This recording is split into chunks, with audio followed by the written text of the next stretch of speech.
Assalamualaikum warahmatullahi wabarakatuh.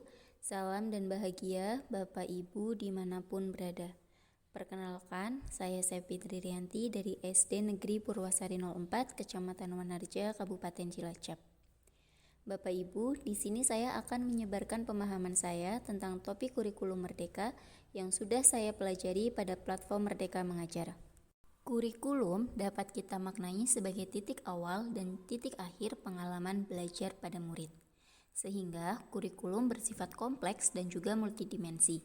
Karena kurikulum diibaratkan sebagai jantungnya pendidikan. Lalu menurut Bapak Ibu, bagaimana kurikulum yang baik? Kurikulum yang baik adalah kurikulum yang sesuai zamannya dan terus dikembangkan atau diadaptasi sesuai dengan konteks dan karakteristik peserta didik, agar kebutuhan murid dalam pengembangan diri, kini, dan masa depan dapat terpenuhi. Klasifikasi komponen kurikulum terbagi menjadi 4, yaitu pertama, tujuan, kedua, konten, ketiga, panduan metode atau cara, dan yang keempat adalah asesmen. Peran dan fungsi kurikulum. Peran kurikulum memiliki fungsi sebagai acuan dan juga pedoman dalam pembelajaran.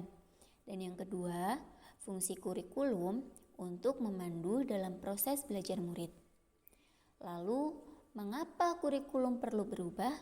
Hal ini mungkin menjadi pertanyaan sebagian besar Bapak dan Ibu.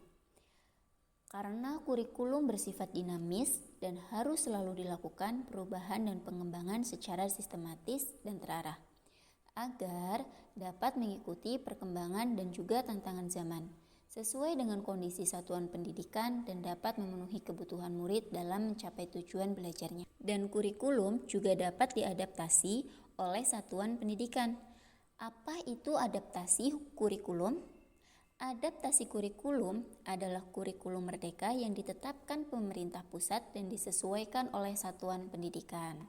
Karena satuan pendidikan memahami betul bagaimana kondisi ekosistem di mana murid berada dan zaman bagaimana murid dididik, agar kurikulum lebih relevan dengan kebutuhan murid dan terwujudnya pembelajaran yang bermakna. Kurikulum yang diadaptasi oleh satuan pendidikan disebut juga sebagai kurikulum operasional satuan pendidikan. Dalam kurikulum operasional satuan pendidikan, kita dapat menyesuaikan rencana dan pengorganisasian pembelajaran sesuai dengan karakteristik, keadaan konstekstual, dan juga kebutuhan satuan pendidikan, agar pembelajaran murid lebih bermakna. Ada 5 komponen kurikulum operasional satuan pendidikan yang harus kita ketahui, yaitu pertama, karakteristik satuan pendidikan. Yang kedua, visi, misi, dan tujuan.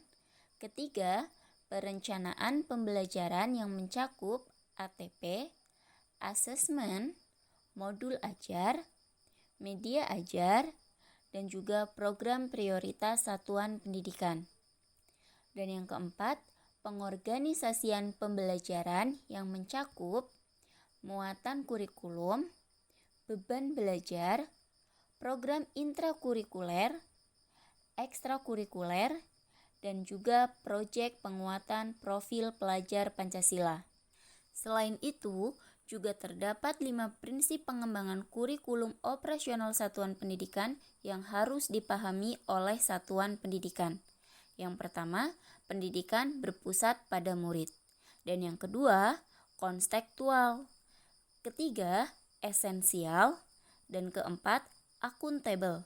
Yang kelima, melibatkan berbagai pemangku kepentingan. Bapak Ibu, itulah tadi materi yang saya pelajari pada platform Merdeka Mengajar. Dengan pembahasan kenapa kurikulum harus berubah pada topik 2 kurikulum merdeka. Semoga apa yang saya sampaikan dapat dipahami. Mohon maaf jika ada kekurangan dalam penyampaian pemahaman saya. Terima kasih. Wassalamualaikum warahmatullahi wabarakatuh.